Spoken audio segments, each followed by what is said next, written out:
आपण हा गुरुपौर्णिमायन हा कार्यक्रम सादर करीत आहोत. आजच्या गायिका आहेत सौ तन्मयी मेंगळे कुलकर्णी. तबल्यावरती आपल्याला साथ संगत आहे ओंकार जोशी आणि हार्मोनियमवरती साथ संगत आहे सुधीर जोशी. अतिशय सुंदर अशा गणेश वंदनेनी आजच्या कार्यक्रमाची आपण सुरुवात केली. अर्थातच यानंतर आपल्याला वाघविलासिनी सरस्वती देवी दुर्गेचं स्तवन करायचंय आणि ते जर दुर्गा रागात झालं तर आणखीनच मजा. ऐकूया.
छान ही दुर्गेची स्तुती ऐकल्यानंतर आज गुरुपौर्णिमेच्या निमित्ताने हा कार्यक्रम आहे. महर्षी वेदव्यासांची ही पौर्णिमा, गुरुपौर्णिमा, आणि गुरूंचे गुरु, आद्य गुरु ज्यांना आपण म्हणतो ते म्हणजे गुरु दत्तात्रेय. आणि आजच्या निमित्ताने जर गुरु दत्तात्रेयांची पालखी आपल्याला घेऊन जायला मिळालं तर त्यासारखा आनंद सोहळा नाही. आज आपण ऐकूया निघालो घेऊन दत्ताची पालखी.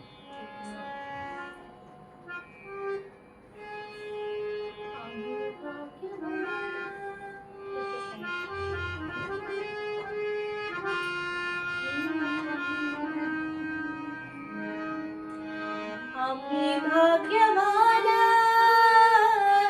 आनंद निधान झुलते हळूच दत्ताची पालखी निघालो घेऊन दत्ताची पालखी आम्ही भाग्यवान आनंद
साक्षात आपण या दत्तगुरूंच्या दरबारामध्ये जाऊन पोचलो आणि ज्या वेळेला अशी नामस्मरणाची अनुभूती येते ना मंडळी, त्यावेळेला खरोखरच आपल्याला त्या भगवंताच्या गाभाऱ्यामध्ये जाऊन उभं राहिल्यासारखा अनुभव येतो.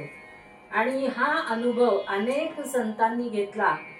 आणि नुकत्याच झालेल्या आषाढी एकादशीच्या पालखीच्या निमित्तानं आपण सगळ्यांनी सुद्धा हा अनुभव घेतला की या पांडुरंगाचं तेज कसं आहे. पांडुरंग कांती दिव्य तेज झळकती. तर हे भगवंताचं रूप या निमित्तानं जे संतांनी बघितलं ते त्यांच्या शब्दातून आणि तन्मयच्या सुरामधून आपण आता ऐकूया.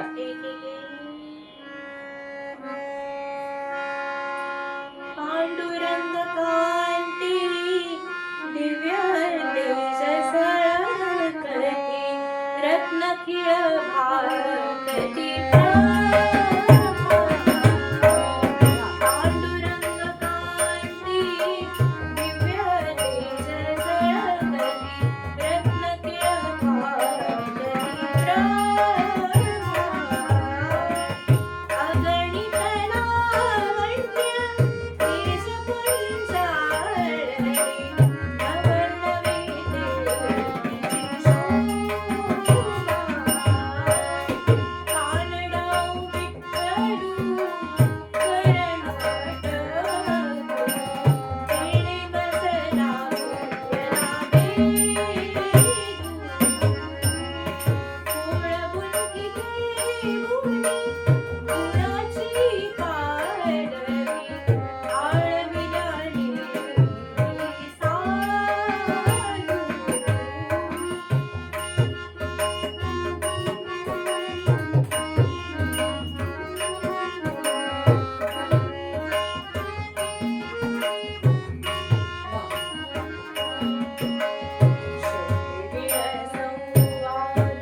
पहिल्यांदी गाणं सुरू झालं त्यावेळेला आपण ऐकलं असेल की पहिली तबलजीनी तोड दिली आणि गाण्याचा पिकअप घेतला.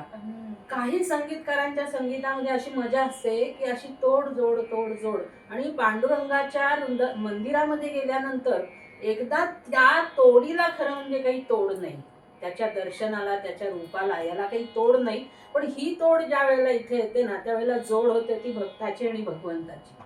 आणि नेमकं मंडळी मला जसजसा अभंग पुढे जात होता तसं असं डोळ्यासमोर वाटायला लागलं की नुकतंच काही दिवसांपूर्वी तन्मयीला एका कार्यक्रमाच्या निमित्तानं उषाताई मंगेशकरांना भेटण्याचा योग आला, त्यांच्याकडून आशीर्वाद मिळण्याचा योग आला. आणि हा मंगेशकर कुटुंबियांची ना या संगीत क्षेत्रामध्ये खूप मोठी अशी कामगिरी आहे, खूप मोठं योगदान आहे असं आपण म्हणूया की एकेका स्वर रचनेला आणि एकेका स्वराला, त्या स्वराला त्यांनी जे माधुर्य दिलंय, ज्या उंचीवर नेऊन ठेवलेलं आहे प्रत्येक स्वराला, आणि संतांनी रचलेल्या किंवा कवींनी रचलेल्या शब्दांना त्यांनी ज्या उंचीवर नेऊन ठेवलंय त्या कार्यक्रमाची उंची वाढवणारी ही गीतं आहेत. आणि म्हणून ज्या वेळेला या लता दीदी असतील, आशाताई असतील, उषाताई असतील, पंडित हृदयनाथजी असतील, या मंगेशकर कुटुंबियांकडे आपण पाहतो ना तेव्हा मला काय आठवतं माहितीये का त्यांनी एका कार्यक्रमामध्ये सांगितलं होतं की आमच्या घराण्यावर म्हणजे आमच्या वडिलांपासून मास्टर दीनानाथांपासून माई मंगेशकरांपासून आमचा आडनाव मंगेशकर आहे, कारण का आमच्या घराण्यावर मंगेशाची कृपा आहे. असा प्रवास करत करत आपण पुढच्या गाण्याकडे जाणार आहोत बरं का मंडळी. या मंगेशाची कृपा आपण ज्या वेळेला गोव्याच्या त्या मायभूमीवर जातो ना त्यावेळेला तिथल्या त्या मंगेशाच्या मूर्तीकडे पाहिल्यानंतर हे शब्द आपल्यालाही खरे वाटतात की खरंच त्यांच्याच का आमच्या पण मागे उभा मंगेश पुढे उभा मंगेश माझ्याकडे देव माझा पाहतो आहे. मला याची तुला एक आठवण सांगायला आवडेल. आता युट्यूब चॅनेलवरच मी युट्यूब लाईव्ह केलं होतं देशोदेशी पानोपानी आशा आशा या प्रवीण वाईंबेंच्या कार्यक्रमाचं. तर त्यात त्या म्हणल्या होत्या की माझं आवडीचं गाणं आशाबाईंचं पांडुरंग कांती हे आहे, म्हणून ते गाण्याचा मी थोडासा प्रयत्न केला. आणि मला वाटतं त्याच कार्यक्रमात तुला उषाताईंचा आशीर्वाद, उषाताईंचा आशीर्वाद म्हणजे त्या मला म्हणल्या की तू नम्र कलाकार आहेस आणि नम्र आवाजही आहे, याच्यापेक्षा मोठी पावती अजून काय मिळावी. जे चांगलं शिकवलंय ते माझ्या गुरु डॉक्टर एवा नागपूर यांनी शिकवलेलं आहे आणि त्यांच्याच कृपेमुळे हा आशीर्वाद मिळाला.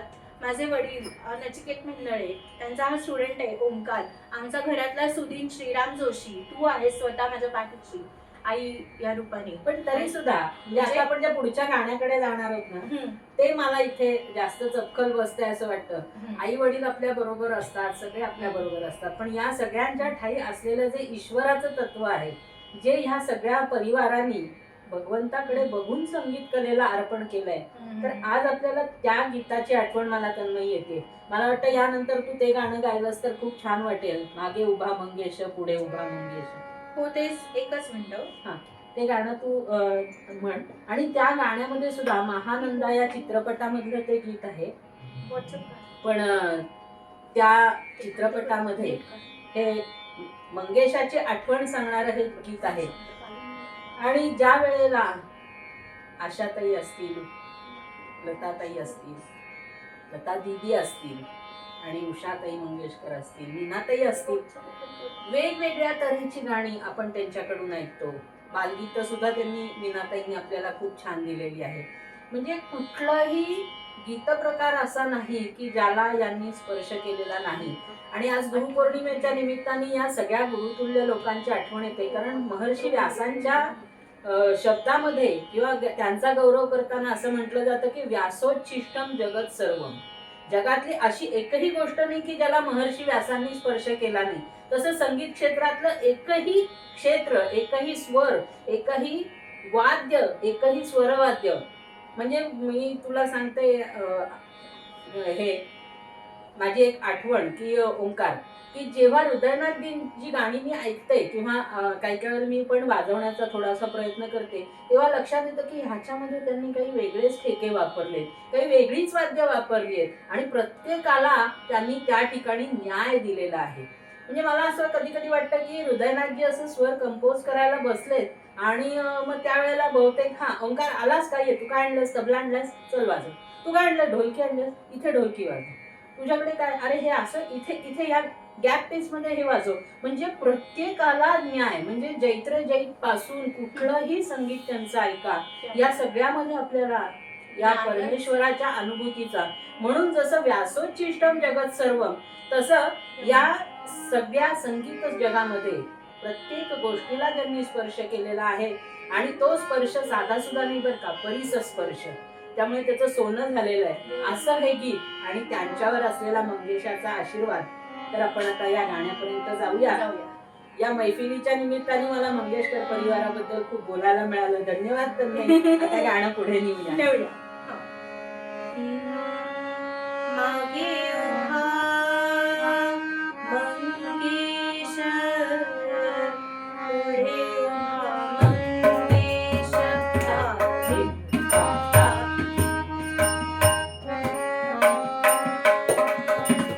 मागे उभा मंगेश, पुढे उभा मंगेश, मागे उभा मंगेश, पुढे उभा मंगेश. माझ्याकडे प्रेम माझा पाहतो आहे, माझ्याकडे प्रेम माझा पाहतो आहे. मागे उभा मंगेश, पुढे उभा मंगेश.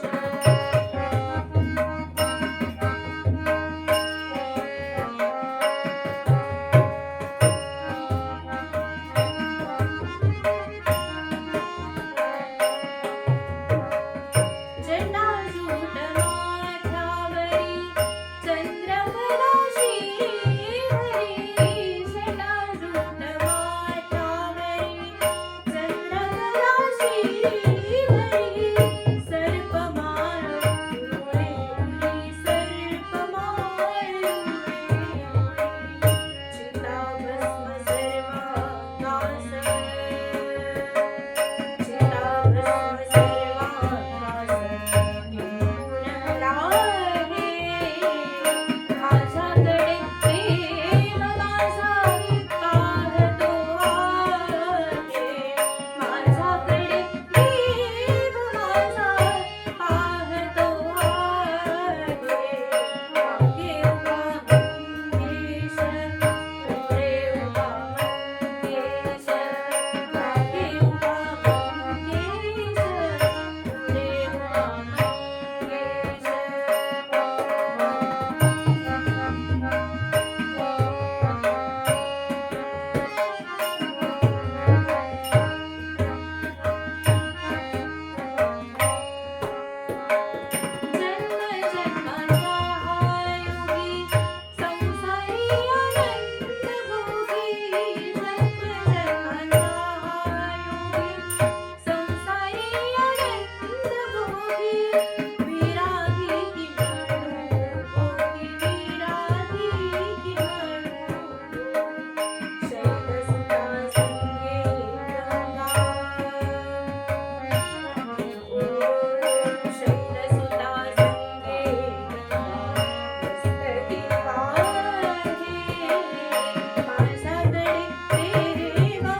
मला तुम्हाला तिघांना सांगायला आवडेल की आपली घरगुती मैफल आज गुरुपौर्णिमेच्या निमित्ताने सडन प्लॅन झाला, अचानक भयानक असा. पण त्यावेळी मी तुलाही कार्यक्रम होता, तुलाही कार्यक्रम होता, त्यामुळे मी तिथे जे साथीदार होते त्यांच्याबरोबर मागे उभा मंगेश म्हटलं. मग मला स्ट्राईक झालं, अरे हा यमन कल्याणे. मग नंतर त्याला जोडून आदिदेवा महादेवा घेतलं. तर उषाताई त्या देशोदेशी पानोपानी अशा कार्यक्रमामध्ये अशा बसल्या होत्या आणि मन लावून ऐकत होत्या. आणि नंतर सुधीर गाडगे, उल्हास पवार, उषाताई मंगेशकर यांच्याकडनं मला पावती मिळाली की तू नम्र कलाकार आहेस आणि तुझा आवाजही नम्र आहे. याच्यापेक्षा वेगळी पावती काय आपल्याला संगीतात पाहिजे. आपण जिंकून घेतलं म्हणजे संगीताला. असं कुठेतरी वाटलं की समाधान महत्वाचं आहे, इन्स्टेड ऑफ आपण संगीतातनं किती पैसे कमवतो. त्यासाठी हा एक छोटासा केलेला प्रयत्न आहे या कॉन्सर्टचा. आणि दुसरं म्हणजे त्यांनी इतकंच नाही तर त्यांचा पर्सनल नंबर दिला आणि म्हटलं की तुला कधीही गायडन्स लागला तरी फोन कर. ह्यापेक्षा अजून काय पाहिजे की उषाताई मंगेशकरांसारखं त्यांचा नंबर त्यांनी मला शेअर केला आणि म्हटलं तुझ्या आवाजासाठी मी तुला गाईड करेन.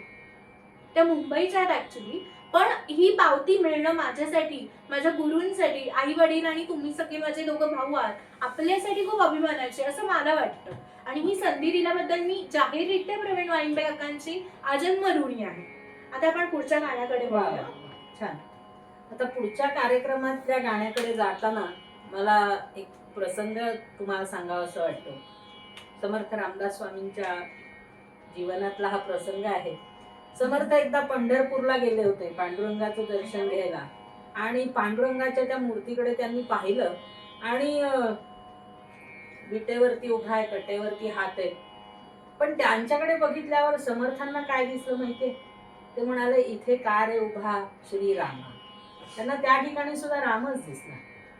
सगळीकडे जळी स्थळी काष्टी पाषाणी नवे नवे आपल्या अंतःकरणात सुद्धा राम असलेला आणि तो राम दाखवण्याचं सामर्थ्य असलेले समर्थ रामदास स्वामी. त्यामुळे त्यांच्या स्मृतींना वंदन करून मी पुढचं गाणं जे आहे ते आपल्या सगळ्यांच्या आवडती ती विश्व प्रार्थना आहे असं मी म्हणेन. विश्वाचा विश्राम रे स्वामी माझा राम रे. ते गीत आता आपण ऐकूया. त्या गीताकडे जाताना मला न राहूनच समर्थ रामदासांचा हा प्रसंग आपल्याशी शेअर करावा असा वाटला. नक्की आपल्या अंतःकरणात तो राहील. आणि या निमित्ताने आपण पांडुरंगाला तर पाहणारच आहोत, पण अयोध्येच्या त्या श्रीरामाला पण बघणार आहोत. जाऊया. विश्वाचा विश्राम रे स्वामी माझा राम रे. विश्वाचा विश्राम रे स्वामी माझा राम रे. आनंदाचे धाम त्याचे गावाचे धाम रे. विश्वाचा विश्राम रे स्वामी माझा राम रे. आनंदाचे धाम त्याचे गावाचे धाम रे. विश्वाचा विश्राम रे स्वामी माझा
सांगावीशी वाटते. खूप कमी लोकांना माहिती आहे की विश्वाचा विश्राम रे स्वामी माझा राम रे हे स्वामींचं समर्थांचं कवन केलंय.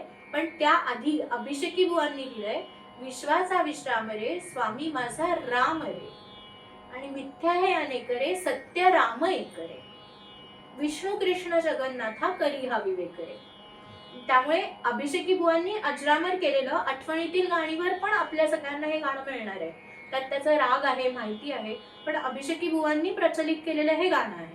आणि नंतर त्याचं वर्जन स्वामींच्या गाण्यामध्ये झालं की मिथ्या हे अनेक रे सत्य स्वामी एक रे विष्णू कृष्ण जगन्नाथा करी हा विवेक रे. म्हणजे जसं जसं गाणं शिकतो तसं जसं कीर्तनाची अध्यात्माची जोड असेल तर आपल्याला त्या गाण्यांचा अर्थही समजतो. तेच कलेतनं आपल्याला मर्म कळतं. हा त्यातनं सांगण्याचा हेतू आहे. हे मला कोणी सांगितलंय तर आपल्या ज्या कीर्तनकार आहेत निर्मलाताई जगताप त्यांचं हे निरीक्षण आहे. म्हणून मला इथे आवर्जून नमूद करावं असं वाटतं की माझ्या कीर्तनातील गुरु आई तर आहेच निवेदिता मेंढळे, पण निर्मलाताई जगतापांनी हे निरीक्षण मला सांगितलं की बघ असं असं आहे, तू जरा ह्याचा अभ्यास कर असं. तर म्हणजे छोट्या छोट्या गोष्टींना गुरु आपल्याला कधी कुठल्या रूपात कसा भेटेल हे सांगता येत नाही. असं असो पुढच्या गाण्याकडे वळू. ओंकारच्या आवडीचं गाणं आहे.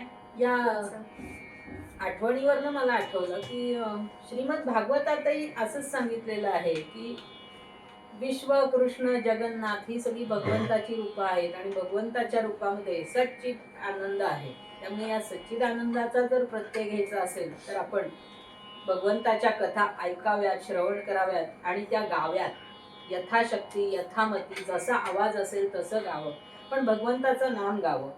आणि हे भगवंताचं नाम गाऊन ज्या वेळेला एखाद्या भक्तावर भगवंत प्रसन्न होतो ना त्यावेळेला भगवंताचं श्रीमद भागवतातलं वचन मला आठवतं, अहम भक्त पराधीनः, मी भक्तांचा दास आहे असं भगवंत म्हणतात.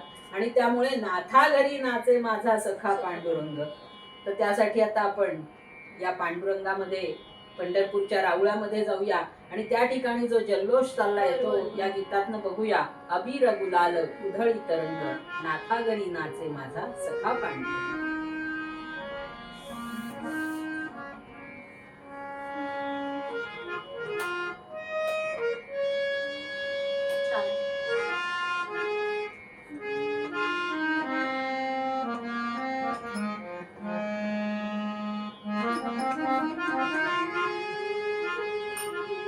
अबीर गुलाल अबीर गुलाल अबीर गुलाल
पंढरीच्या वाळवंटामध्ये जेव्हा भक्त एकमेकांच्या चरणावर मस्तक ठेवतात त्यावेळेला त्यांना तिथल्या त्या मृत्तिकेच्या कणाकणातही पांडुरंग दिसत असतो.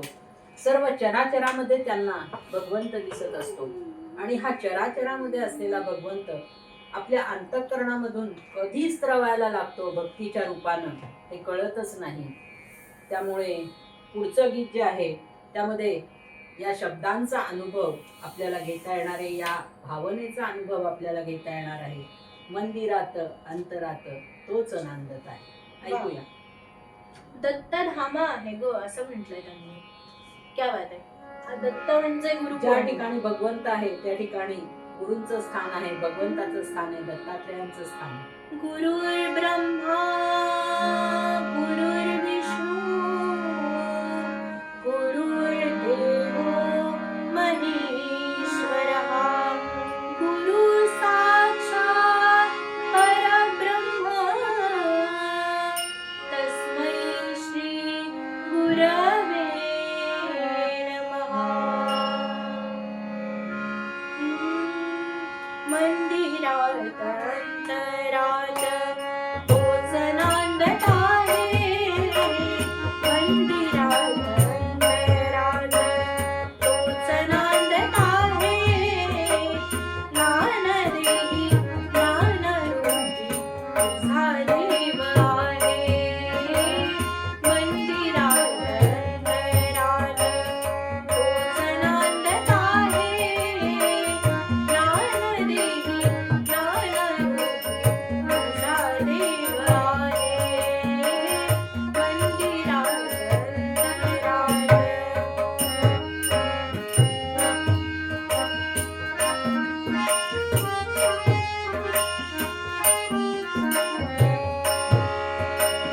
तोच मंगलाची मूर्ती तोच विठ्ठलाची कीर्ती तोच श्याम तोच राम दत्तनाम आहे.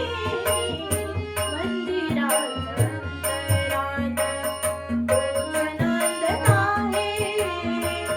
ज्ञानदेही ज्ञानरूपी तुझा देव आहे. मंदिरात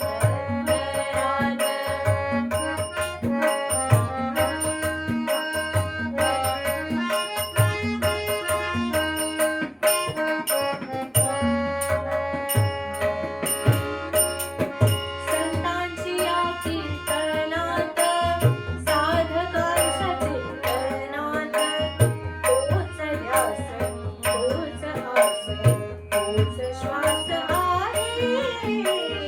मंदिरात अंतरात तोच नांदत आहे. ज्ञानदेही ज्ञानरूपी तुझा देव आहे.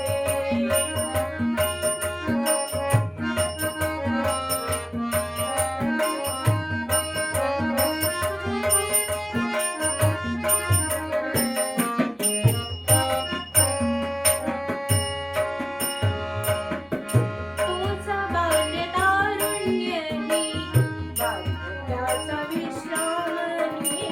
तोच बाल्य वार्धक्याचा विश्रामही. तोच ऐद तोच पैद आदि अंत आहे. मंदिरात अंतरात तोच नांदत आहे. ज्ञानदेही ज्ञानरूपी तुझा देव आहे. मंदिरात अंतरात तोच नांदत आहे. ज्ञानदेही ज्ञानरूपी तुझा देव आहे. मंदिरात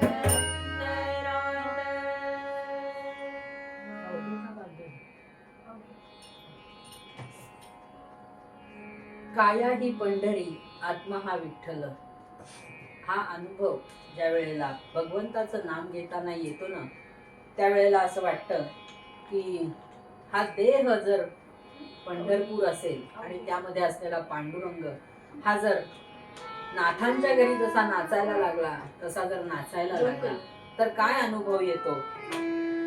तर पंढरपुरामध्ये जो गजर चाललेला आहे, विठ्ठल विठ्ठल विठ्ठल विठ्ठल, आणि अवघे गरजे पंढरपूर, हा जर सगळ्यांच्या देहामध्ये जर या पंढरपुराचा अनुभव यायला लागला, या वारीचा अनुभव यायला लागला, या भगवंताच्या अस्तित्वाचा अनुभव यायला लागला, तर चालला नामाचा गजर.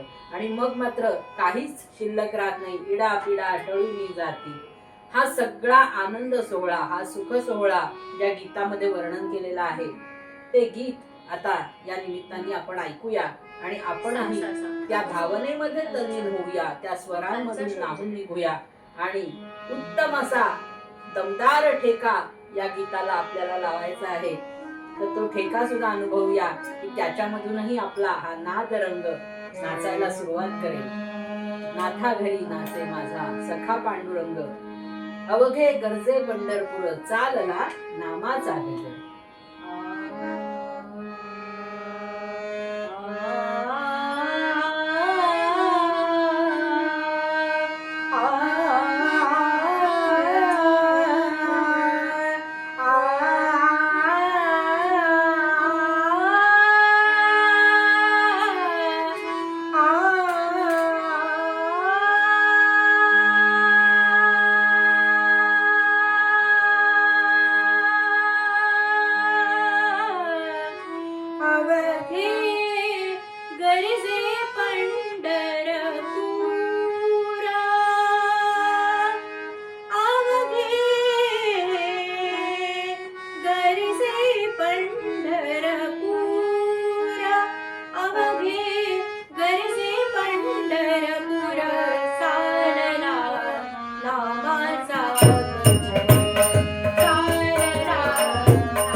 खूपच छान आणि अतिशय रंगतदार अशा अभंगानंतर आपल्याला एक क्षणभर असं वाटतं की ही सगळी ताकद ही कुठून येते, ही ऊर्जा जी आहे ही कुठून येते, तर ती साक्षात आदिशक्तीकडून भगवतीकडून येणारी आहे. आणि हेच संत पुरंदरदास जे पांडुरंगाचे भक्त होते त्यांनी वर्णन केलेलं भगवतीचं वर्णन. आता मी जास्त बोलले नाही तरी चालणार आहे, आपण गीत ओळखलेलं आहे, भाग्यदा लक्ष्मी बारंबार. हे गीत आता आपण ऐकूया. आणि पुरंदरदासांचं हे गीत आहे, त्याच्यामध्ये त्यांनी आदिशक्तीची जी रूपं पाहिली आहेत, जी पांडुरंगाची रूपं पाहिली आहेत, जी भगवतीची रूपं पाहिली आहेत, जी रुक्मिणी मातेची रूपं पाहिली आहेत, तेच दर्शन त्यांच्या नजरेनं बघायचा प्रयत्न करूया, म्हणजे या गीताची रंगत अधिक वाढते. ऐकूया. या गाण्याने आम्ही गुरुपौर्णिमा या कार्यक्रमाची घरगुती मैफलीची सांगता करत आहोत. तत्पूर्वी मला हार्मोनियम म्हणजे हात माझे, हा म्हणजे हार्मोनियम आणि त म्हणजे तबला, त्याची साथ लाभली आहे ती ओंकार जोशी, सुधीन जोशी आणि 2 जोशी आहेत बरं का. आणि निवेदन करत आहेत निवेदिता मिलिंदळे. तर मी सगळ्यांचे धन्यवाद देते आमच्या या घरगुती मैफलीसाठी. सगळे आमच्या तन्मयीज विषयावर आवर्जून आलात त्याबद्दल धन्यवाद. तुमचे फीडबॅक्स नक्की कळवा, मी नक्की सुधारणा करेन. आणि सांगायचं तर ओंकार गुरुपौर्णिमेला आज मला इकडे पहिल्यांदा आलेला आहे साथीला रंगतदार मैफलीला. पण तो बाबांकडे 3 वर्षाचा असल्यापासून माझ्या तबला शिकतो आणि 3 वर्षाचा असून तो आता अलंकार देतोय तबल्याची. आणि सुरीन हा पुष्कर लेलेंचा विद्यार्थी आहे, तो उत्तम हार्मोनियम वाजवतो आणि उत्तम कीर्तनांना साथी करतो. असे माझे बळकट हार आणि हार्मोनियम आणि तबला मला लाभलेले आहे. आणि मी स्वतः डॉक्टर रेवा नातू यांची शिष्या. जे काही चांगलं आहे ते गुरूंनी शिकवलेलं आहे. जे उणं असेल ते इथेच आमच्या युट्यूब चॅनलवर सोडून द्या. तुमच्या प्रतिक्रिया नक्की कळवा, सुधारणा नक्की करण्यात येईल. धन्यवाद. आणि साक्षात निवेदनाला पुण्यातील पहिल्या महिला तबला अधिका, कीर्तनकार, नाट्यलेखिका, दिग्दर्शिका आणि आ म्हणजे आत्मा आणि ई म्हणजे ईश्वराचा संगम आईच आहे. त्यामुळे कार्यक्रम तर छान होणारच यात निशंक आहे, कारण अशक्यही शक्य करतील स्वामी. मला एक सांगितलंय गुरूंनी माझ्या की चांगलं झालं आमच्या तपस्वी काकांनी तर स्वामींची कृपा, आणि वाईट झालं तर ठीक आहे म्हणायचं, अपयशी यशाची पहिली पायरी असते म्हणायचं, आणि स्वामींची इच्छा म्हणायचं आणि पुनश्च उठून कर्मण्येवाधिकार रस्त्याला लागायचं. त्यामुळे जे चांगलं आहे ते नक्की घ्या आणि आम्हाला नक्की असेच भेटत राहा. धन्यवाद.